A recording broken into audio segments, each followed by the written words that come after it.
Welcome back to the Deep Dive. Today we're tackling something that really flips the script on meditation. It certainly does. Imagine, right, a practice where instead of trying to push away difficult stuff, you're actually asked to bring it closer. Think strongest anger, deepest desires. Yeah, the things we usually run from. Exactly. Yeah. It sounds, well, totally counterintuitive, maybe even a bit bonkers, like Mhm. asking a pyromaniac to meditate in a match factory. Well, it definitely challenges our usual instincts about handling, difficult emotions. Instead of suppressing them, You lean in. you lean in. Precisely. So that's our mission for this deep dive, Mahamudra Insight Meditation, or Penetrating Insight. This isn't about just chilling out. It's a profound and often quite surprising path to understanding your own mind and the world you perceive through it. That's right. We want to unpack these unique practices, pull out the core insights, and maybe see how they could fundamentally shift how you navigate, the constant churn of thoughts and feelings, hopefully leading to more clarity. It's a fascinating tradition, and what really sets Mahamudra's insight practice apart, I think, is its directness. How so? Well, many other Buddhist paths, like the Sutra tradition, often rely heavily on logical reasoning, analyzing concepts, maybe looking at external things to understand their emptiness. Okay. Mahamudra, though, turns that lens straight inward. Its main focus is the analytical investigation of the mind's actual workings.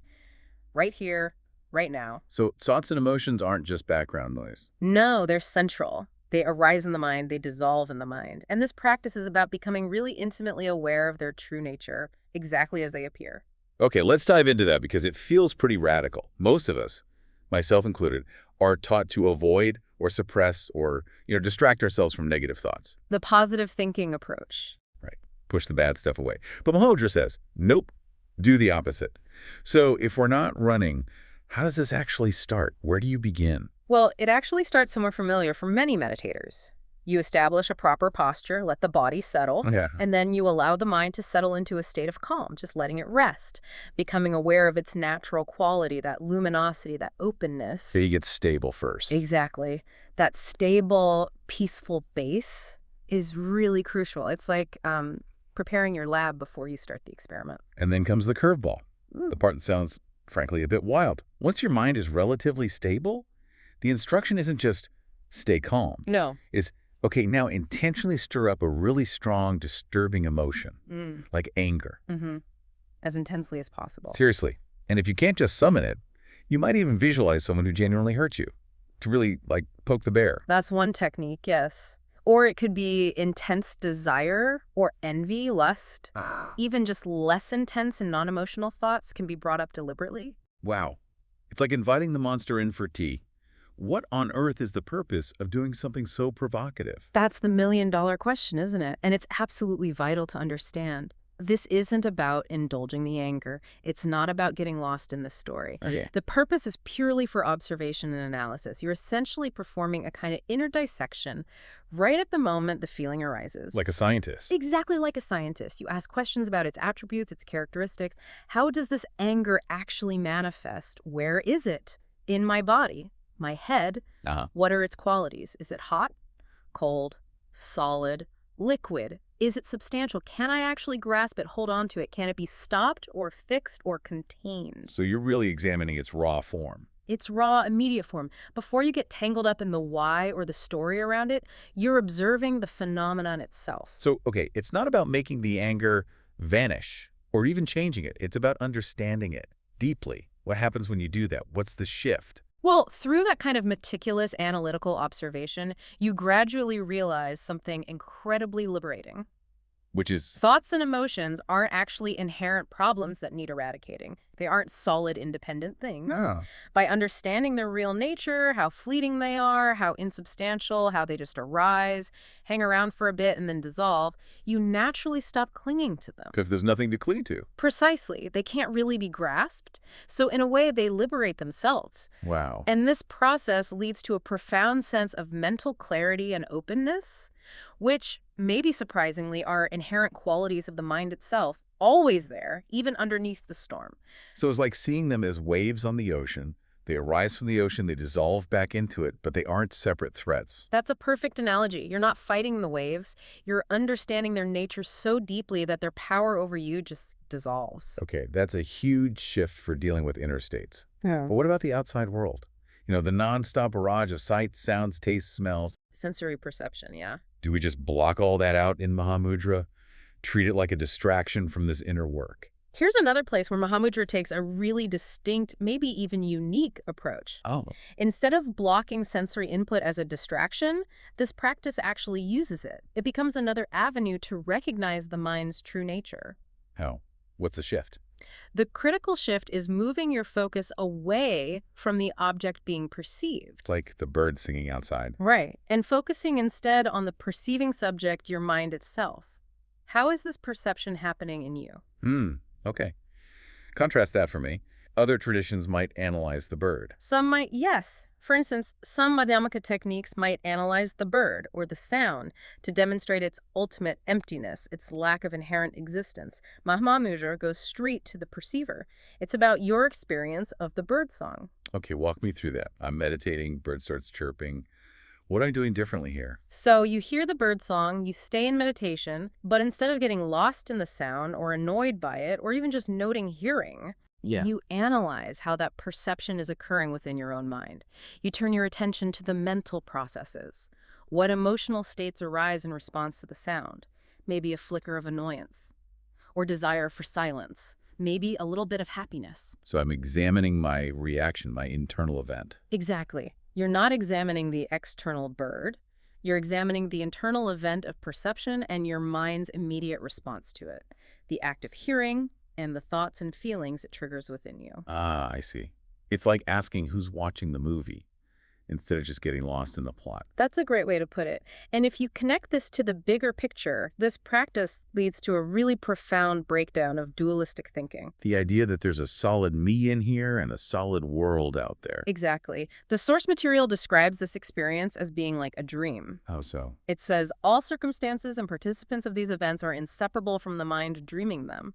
Which leads to understanding that the phenomena that seem external, like the bird song, and the mind that seems internal, are ultimately inseparable, not two separate things. So they're arising together. They're rising together, mutually dependent, and realizing this cultivates a really relaxed, carefree state of mind.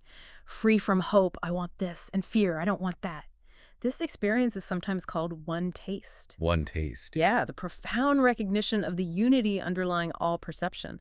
Realizing the observer and the observed aren't truly separate entities. It's a fundamental shift in how you experience reality. So it's not just my thoughts that are mind stuff, but the whole world I perceive, the sights, the sound, it's all arising as part of this mind experience.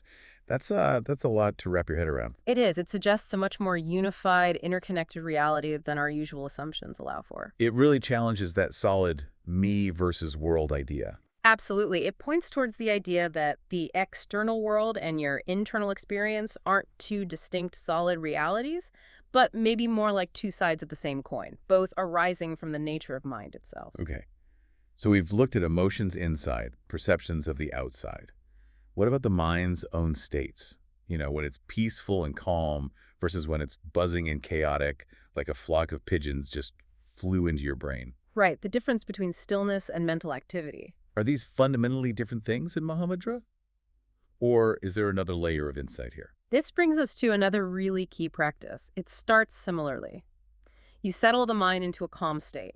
You observe it arising, how it dwells, how it dissolves. Just watch the calm. Okay, familiar ground again. Then you intentionally introduce movement. You generate a specific thought, maybe planning dinner, recalling a chat, anything. You deliberately stir things up. Deliberately, and then you repeat the observation process with the moving mind. Watch the thought arise, dwell, dissolve. And the goal? The whole point is to realize that the fundamental nature of both the calm state and the state of mental movement is actually unified. It's the same. Neither state possesses some kind of independent, solid existence. When you look at their true nature, there's no essential difference between them. Now that's interesting, because I know for me, and probably for a lot of listeners, there's a strong preference for calm. Of course. We strive for it. We try to shut down the buzzing. So this practice makes you ask, okay, is the calm mind somehow inherently better or more perfect than the busy mind? Is stillness intrinsically superior to movement in terms of its fundamental quality? Exactly that question. And what does the analysis reveal? What does it reveal? It reveals no essential difference. Both calm and movement are empty of inherent independent existence. They're both fleeting phenomena, dependently originated. So are labels of good for calm and bad for movement? They're just conceptual overlays we impose. Useful sometimes, maybe, but not reflecting the underlying reality. The fundamental nature of both states is identical. So the mind is like a stage, and calm and movement are just different scenes playing out, but the stage itself doesn't change. That's a perfect way to think about it. The text uses another powerful analogy, the ocean and its waves. Oh, yes, I remember that one. The nature of mind and thoughts are essentially like the ocean and the waves appearing on its surface. The nature of the waves and the nature of the ocean. It's the same thing, isn't it? It's just water. Right, water in motion, water at rest. Precisely. So calm states and moving thoughts are just different manifestations of the true nature of mind. And the implication for practice is huge. No more fighting. No more acceptance or rejection. You don't need to desperately cling to calm or forcefully push away thoughts. You understand their nature. So you just allow the mind to be as it is while maintaining that core awareness, openness, and clarity. It sounds like it frees you from that constant struggle against your own mind. It absolutely does. And there's even this lovely analogy in the text for when your mind just won't stop moving. You know, those persistent thoughts. Oh yeah, the mental chatter. It compares it to a dry log floating on the ocean. A dry log. Yeah. Does the log have to try to float? No, it just floats. Yeah. Effortlessly. Exactly.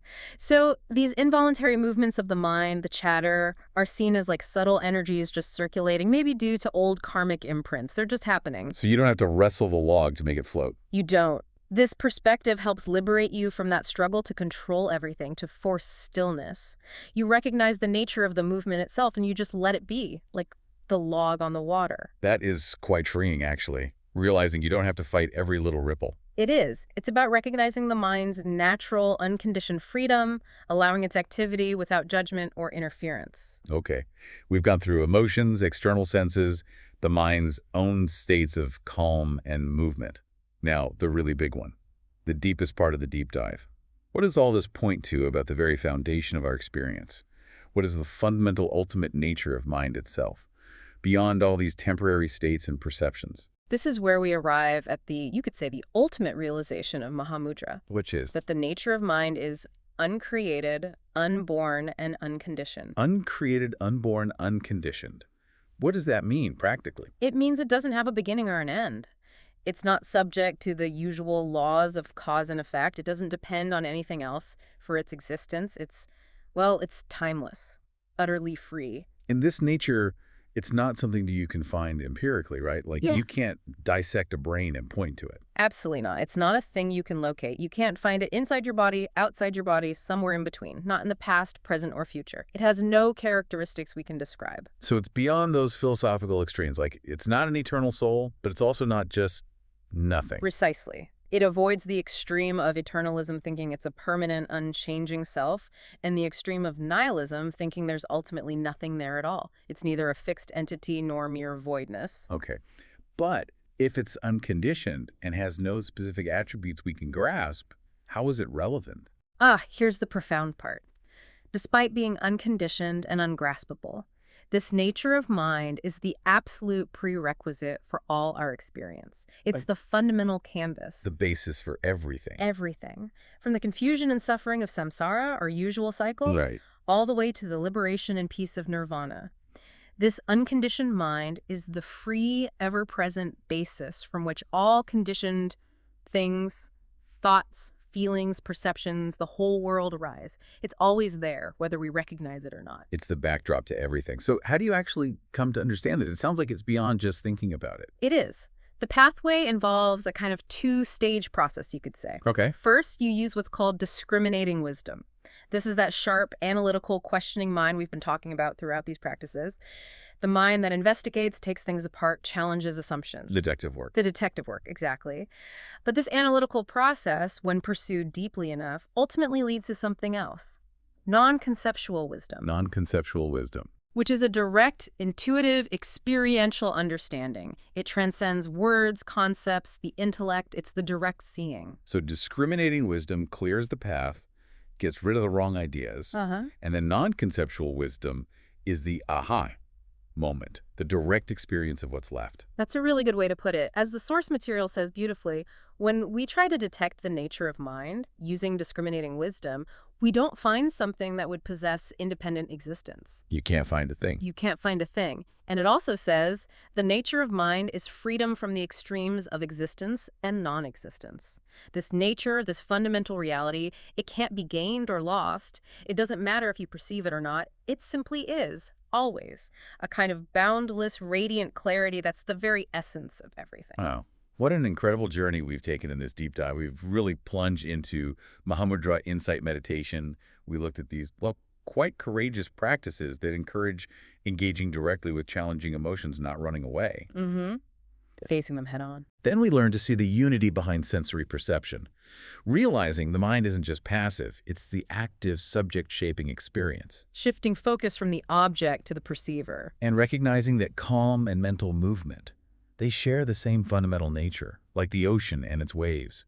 No need to fight the waves. Understanding their shared essence. And finally, we touched on this ultimate view. The timeless, unconditioned nature of mind itself, unborn, uncreated, beyond all our usual concepts. It all comes back to that profound realization of one taste. Right. Explain that again.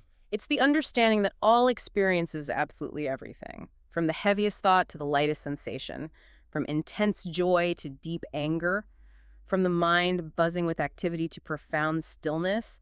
All of it has the single underlying one taste. Because it's all arising from. It's all inseparable from the mind's true unconditioned nature. It points to a fundamental unity beneath all the apparent diversity of experience. Okay, so here's a final thought to leave everyone with, something to maybe chew on. Go for it. If all experiences, from that intense anger we talked about to profound peace, and even the entire world you perceive out there, are fundamentally just expressions of this same single unconditioned mind, what does that actually mean for your very next thought?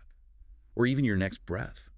That's a great question to ponder. This whole deep dive really challenges us to look beyond the usual dualities we live with, world, good, bad, calm, agitation, and perceive that underlying unity. How might holding this perspective, even lightly, shift your everyday awareness? How might it change how you interact with the constant arising and dissolving of your own mind? Definitely something to reflect on as you go about your day. Thanks for joining us on this deep dive.